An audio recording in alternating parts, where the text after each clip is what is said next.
Welcome to Prime Life. We call it Retirement 2.0. Leave each episode with tips and new ideas to help you navigate retirement in our new age. It's your time. Make it count. This podcast is for educational purposes only. It is not intended as medical, investment, or financial advice. We do not sponsor or endorse any of the individuals, companies, products, or services featured on this podcast. Any statements or opinions expressed are of the individual who makes them. We hope you enjoy the episode. Hello, everyone, and welcome to another episode of the Prime Life Podcast. Exciting day today. We have a full house. Mary, Laura, how's it going? It's going well. I'm excited for our guest today. I've known this guest for a few years now, and not only have they been helpful to me physically, but mentally. And if you want a good laugh, this person is good for it. So I'm excited for our convo today. Mary, how are you doing? I'm doing great, and I will echo your sentiments about our guest. Well, as long as we don't have echoes on the recording, we're good to go. So Mary, do the honors, introduce our guest. I will. So today we have Mike Remieres. He's the fitness center manager at Nassau Financial Group. He's a strength and conditioning coach. And get this, he's a professional strongman, which he can tell us a little bit about that. His education background is in exercise science and nutrition.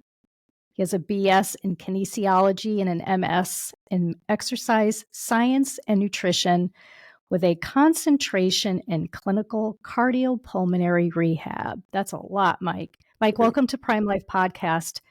Before we get started with our questions, tell our audience a little bit about yourself. Yeah, that was kind of the highlight overview of everything, but I've been involved in the health and fitness space for over 10 years now. I got my bachelor's in kinesiology and my master's in cardiopulmonary rehab, so the exercise science and nutrition. Interestingly enough, I started off as an engineering major and I was like super overweight. I lost about 100 pounds in a year, so this was like early 2010, 2011 when I started college.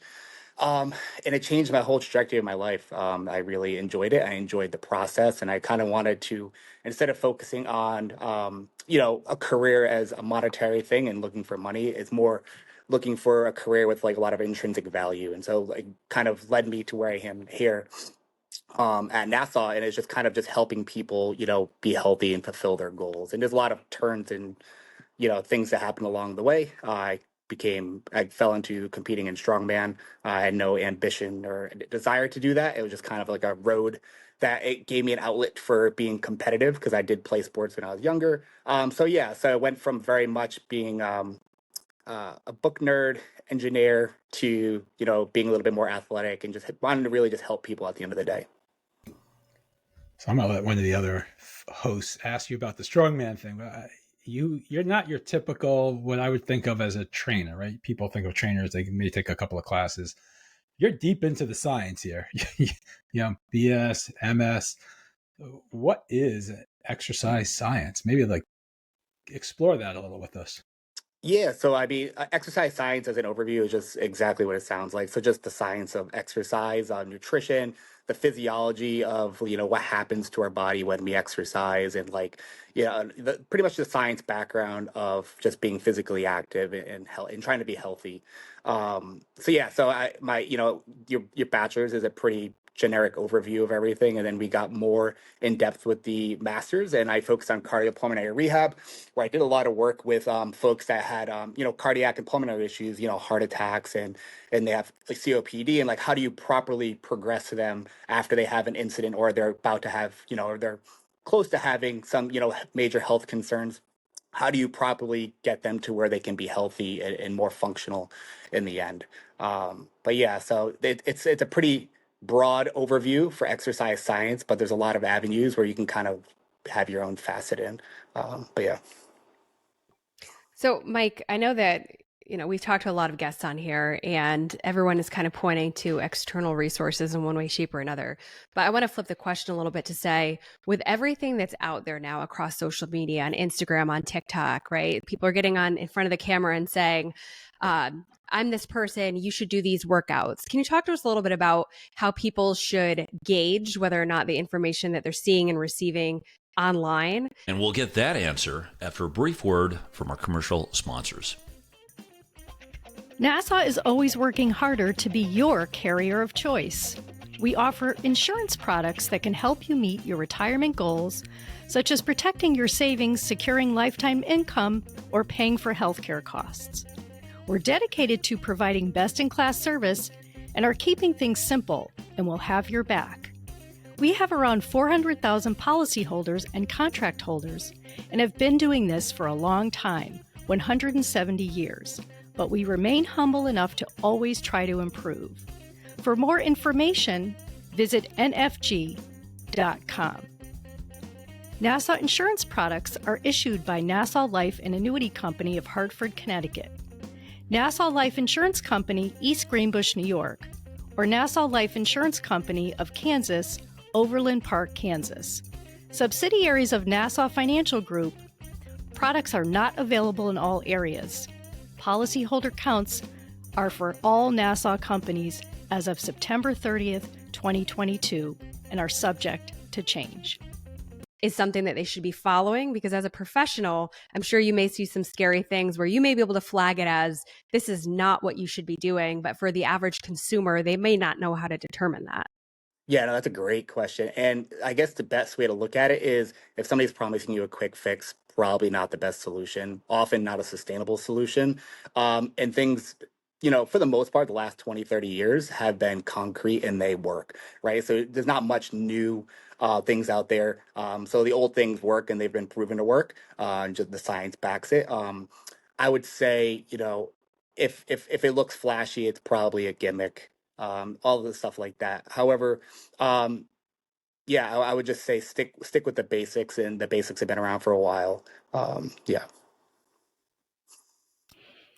So that's really why, one of the reasons why, when I met Mike, I was so impressed with him because, as many of you know, I started my career in the health and wellness space. And so I knew Mike was the real deal right away. And we have conversations quite often about, I go to a gym and sometimes I see people training others in ways that kind of make me nervous. So this goes to the next question, or the question really. Why is strength training in particular so important as we age?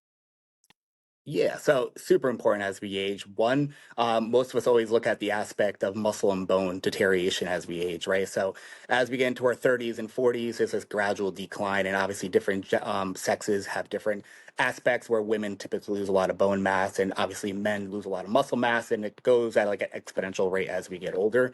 Um, And, the big thing, obviously we want to prevent that or slow the curve, right? And that allows us to stay healthier, reduce metabolic disease, stuff like that, especially when it comes to strength training and preserving muscle. Not necessarily getting big, jacked, and strong, but really just keeping what we have as we age, because that's it's a big indicator of, where our overall health is. But the other part is ability to do like activities of daily living. So strength training and the aspect of being functional, I would say, is more important than ever. So being able to sit to stand, being able to carry things, pick things up, getting out of a chair.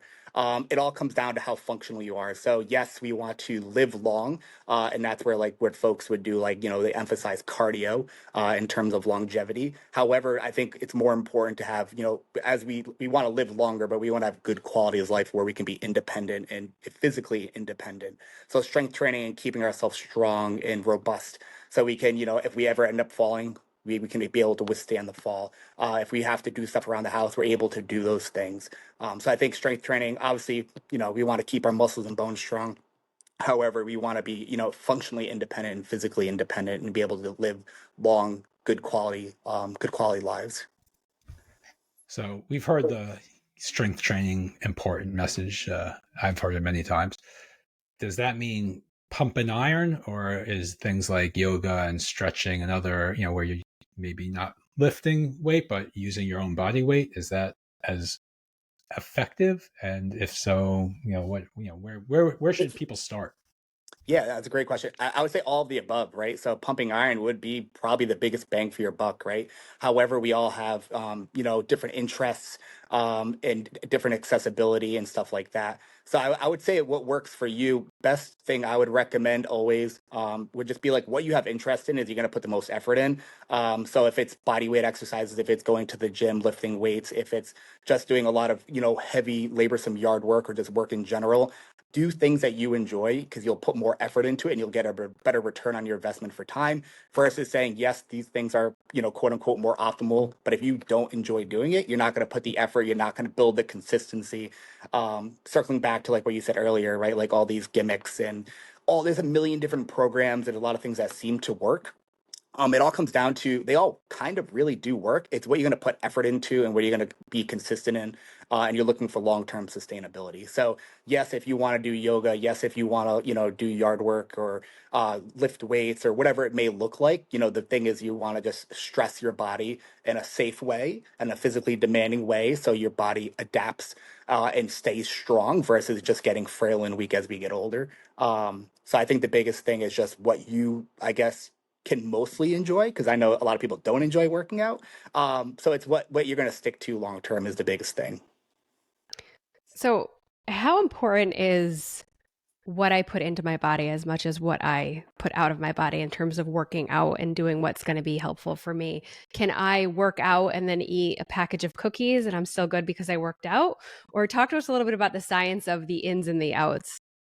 Um, so so your biggest bang for your buck, obviously, I would believe, when it comes to this is definitely a multifaceted question. A lot of variables that go into it. However, um, yes, nutrition, I would say in a big way probably plays a larger role. But in terms of like strength training and the adaptations to longevity and stuff like that, it comes down to, I would say it comes down to more progressively overloading or stressing your body sustainably, right? So not doing things that are like unmanageably difficult, but being able to at least progress or maintain something for long periods of time.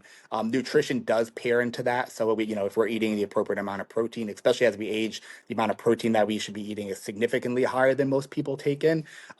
So yes, that would not be the cookies and stuff like that. You can have those things in moderation, 100%. Definitely wouldn't want to deprive yourself. However, making sure we're checking the boxes with the important things first, making sure we're getting good quality protein, good sleep, stuff like that. Over obviously the cookies. Cookies come after you eat all your meat and vegetables. You can have some cookies at the end of the day, for I sure. love that. Asking for a friend, what are some of your favorite go-to protein sources? I stick with the basics. For myself, I like Greek yogurts. I like chicken, the beef. Yeah, things that, the least amount of ingredients possible is typically the best things for you, right? I know in today's world, things that are accessible and quickly, you can grab and go are definitely, there's benefits to it, but there's also a lot of ingredients, a lot of oils, a lot of, a lot of processed quote unquote junk crap that goes into it. So you want to stay away from that. So looking at an ingredients label, if you're not getting the basics, so like if it's not like just your one ingredient type foods, the least amount of ingredients, the better, I would recommend. So, Mike, where would an individual start? Say, for example, I'm in my 50s and I've done a little bit of exercise here and there. I eat cookies, I eat ice cream, not completely focused on my diet. What would you recommend a few steps are for someone to get started in a very safe way, but also in a realistic way? Because we know that some forms of diet and exercise are just not sustainable for the average person. If they're done like every day, it's crazy in terms of like being really precise about what we're eating. Yeah, come talk to me. That's why I have my job, especially here at Nassau. Quick shout out also before we get into this, because I know Mary will be talking to me. She recently won our personal health award here at Nassau Financial Group. I know, Kudos to her. And one of the cool perks of that is, having like additional access to me in terms of training. So I'm hoping soon me and Mary work together and working on some stuff. But back to the question is it's so individual and dependent. Biggest thing is, especially as we age, making sure we're cleared by a physician to start doing exercise, like especially resistance training. So if you have any pre-existing injuries, surgeries, lingering issues, making sure we can kind of check those boxes off first. If you're looking for just like if you are interested in resistance training and strength training, I would reach out for help. Go to a gym, look for a trainer. Yes, exercise caution at which gym and what types of trainer you're working with. But I would seek guidance, especially I would say the younger generation for sure is a little bit more physically active. So maybe talk to your grandkids for some, or your kids for some recommendations, right? And then obviously there's the internet. There's a vast amount of resources out there. But I would say if you're interested in looking, to make strength training or resistance training part of your normal life, I would reach out for some guidance. However, if you're just looking for general recommendations and like you feel comfortable around a gym, like where would you start? I would look for, 2 days a week. Doesn't have to be anything crazy, like 20, 30 minutes of just, full body weight training, body weight exercises, things that stress your body. And then always allow room for growth and progression, right? So you don't have to go in and go really, really hard all the time or right away. Allow, do a few days of easy and slowly build up to things that are a little bit more manageable, or excuse me, a little bit more difficult. Um, and just gradually progress over time. I would definitely recommend. So earlier you mentioned muscle loss, right? So I hear that, and I'm sure some of our listeners hear that, and they're like, "Oh my gosh, where's it going?" But also, can I get it back? Is it ever too late to start, building on strength? And is it going to increase from where you were? Get yourself all bulked up, or is it too late to start bulking up, and you're just sort of like in a maintenance mode at a certain point? I would say yes and no, right? So it all comes down to what you invest into it. You can definitely fight the curve as we age. There's supplements and nutrition. If you pay attention to your supplementation, your vitamins, your minerals, the amount of protein you're eating, the amount of time you invest into training, tracking how you're training, you can definitely make progress and become the best version of yourself you've ever had. However, it all comes down to your investment and what you want out of it, right? So if you're looking just to slow the curve and really just maintain what we have, you can, like the 2 days of 20 to 30 minutes of resistance training is going to be significantly better and help you preserving muscle than not doing anything at all to start with, right? And then more time we invest into it, there's better return. Earlier, I had asked about what role nutrition plays. What role does, your mental state play in all of this? If my body is feeling good, but my mind might not be, can you talk to us a little bit about, the whole person and how you can kind of live your prime life through that lens as well? Yeah, I would say the mental state, and I argue that here a lot at Nassau, is probably more important than anything. But I also think they feed each other, right? So typically, if we're not in the best mental health, we lack other areas as well, and one builds on the other, right? So if we spend more time, say, even if it's just going for a walk, or if it is the 2 sessions a week where we're resistance training, we're taking time, and that does improve our mental health. We're taking time for ourselves. We're not thinking about all the tasks throughout the day. We're kind of just shutting the brain off, focusing on that, and that feeds into improving our mental health. And I would say vice versa. Like if we can't have, we're not in a control, like we can't manage our time well. If we're stressed out all the time, we're not going to want to be able to go to the gym. We're not going to be able to go to the gym, right? We're not going to be able to set time for ourselves to be able to create these, health promoting habits, because the other area, like our mental health side, isn't there. So it all depends on what your current situation is. I think you have to do an honest self-analysis of yourself and see like, hey, like biggest thing is like if you want to start, resistance training, making sure you're setting realistic goals as to time you can allocate. Getting a gym membership to a gym that's an hour away just because it has more optimal equipment may, it works, but if it doesn't fit your schedule, you're probably not going to be as consistent, and it's going to cause you to stress out, and you're not going to be able to maintain it. So I think it's like a perfect balance of you have to look at your health definitely in a very holistic aspect.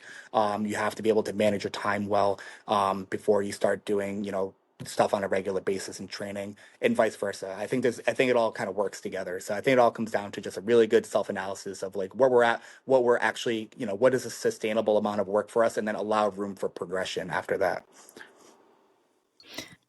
Mike, what is the biggest thing that you've learned, especially when you said like early on, you lost 100 pounds. But in the individuals that you've counseled, what is the biggest thing that you've learned about human behavior and how perhaps it would be able to help our audience in understanding, again, what do they focus on first? Where do they start? Well, I think the biggest thing I learned is that like we all suffer from the same issues, right? We all wake up. Some days we don't want to do it. I mean, I've been training myself for over 15 years now, and there's days I don't want to do it. And people look at me as if like I always want to do this. No, there's days I want to eat crappy food and eat junk food. But it's starting off in it's just being realistic and building slowly progressing and eventually you'll get to the point where you look back and you're like, oh wow, I've accomplished a lot and I can do a lot. But yeah, I would think the biggest thing is one, you're not alone. We all suffer from the same issues. And that setbacks are normal. And the biggest thing you can really do is when you get a setback, don't kind of let it go and just start the next day fresh. And don't like devalue all the work you did prior to this, because a lot of people fall into the habit of I dieted or exercised for say 2 or 3 months, and then I had a really bad weekend and it starts to avalanche and you start to pick up old habits. It's all right. Those days will come. You'll have bad days. Being able to just really just start over and start progressing again is the biggest thing, I would say. I was thinking about your earlier comment you made about cardio, and we've been talking a lot about strength training. Many cardio activities actually use a lot of muscle groups, right? So are you technically doing strength training when you're also doing cardio other than your heart? I'm saying, like, if you're a biker, you're using your legs. If you're a swimmer, you're using your arms and your legs. Like, is that considered strength training in some way or not really? Yeah, 100%. And there's definitely different benefits to that. So, like running, for example, the impact is great for your joints and connective tissue. Biking, there's definitely a lot of like lower body strengthening aspects. However, the way I kind of look at it is like if you're doing a cardiovascular activity, you're looking at improving more of your heart health. You are definitely getting some of the strengthening aspects. Same thing, vice versa. If you're doing strength training, if you kind of keep your pace high, you are getting a lot of cardiovascular benefits to that. However, you're getting more bang for your buck in the strength, the hypertrophy, so the muscle building, muscle strengthening aspects. So you are definitely working all of the above when you're doing it. You're just kind of putting more eggs in one basket versus the other. It's more about the focus. Yeah, I would say so. And then again, like the way I look at it is like if you're strength training, you're more focused on improving quality of life long term and like your physical independence, and cardiovascular is just as important. So doing cardio is like really big for like years of life, keeping your heart strong, and that plays a role. So I would say I would recommend a well balanced program between the two. Definitely at the end of the day, it comes down to what you enjoy and what you're more consistent in. So there's nothing wrong with just doing just cardio. If that keeps you physically active and it keeps you moving and you want to do more sessions of that, I'd rather you do that than drag yourself to go do strength training. Are there benefits to it? Absolutely. However, whatever you're going to put more effort and emphasis on, what you're going to be more consistent with long term, is really where you're going to get your most bang for your buck. I work out my thumb every day on the TV remote, for those who... Oh, Josef.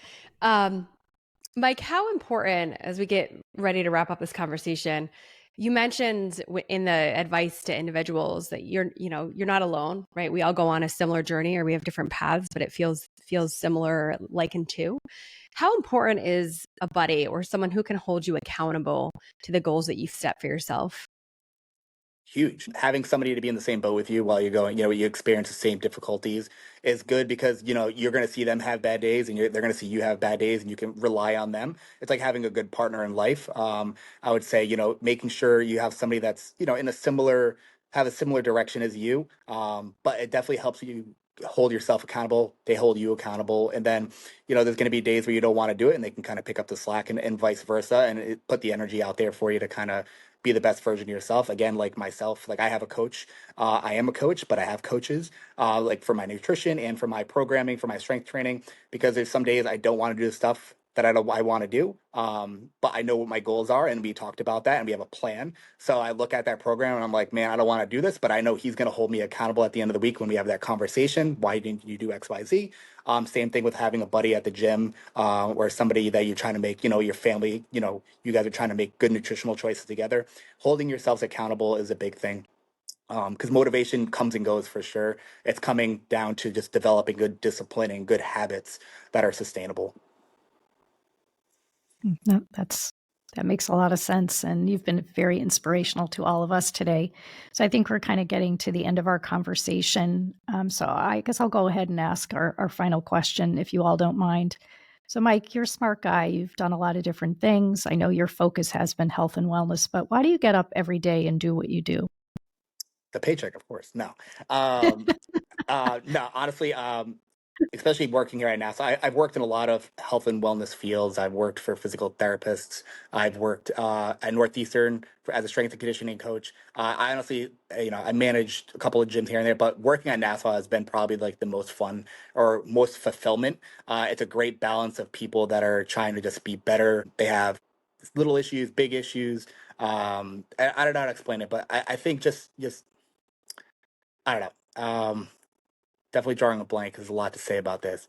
Ask that again one more time. See if I can narrow it down. There's a lot going through my brain. I think you're answering the question as you're going along. Why do you do what you do?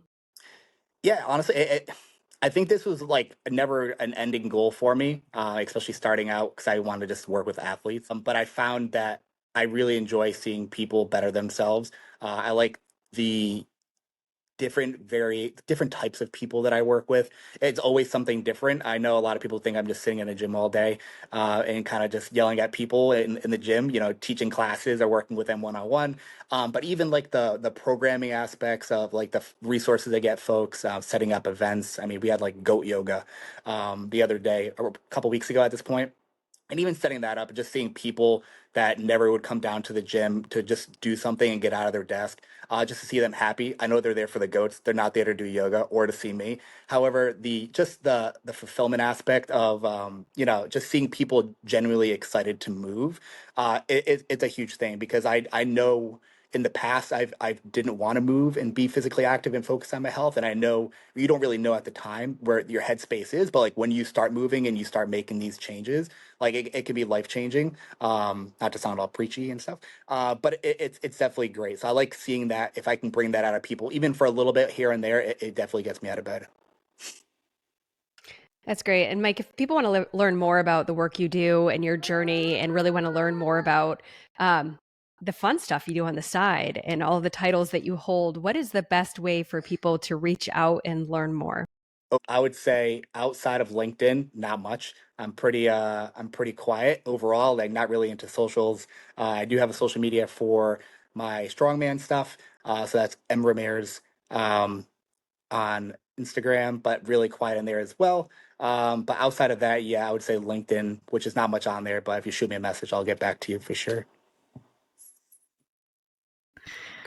Well, I think that's a wrap. So want to thank all of our listeners, and please, give us feedback, follow us, like us. We're on all the podcast outlets, Spotify, Apple, Google, et cetera, et cetera. So thank you so much, Mike Remieres, for joining us today on the Prime Life podcast. Thank you, Joseph, Laura, and we look forward to chatting with our next guest, and we hope that you all continue to listen. Thank you so much and have a great day. Thank you, guys. Remember to subscribe to the Prime Life podcast anywhere you find podcasts. You can find all of our episodes, contact information, and more on our website, primelifepodcast.com. Stay connected with us. Follow us on LinkedIn, Instagram, Facebook, and TikTok.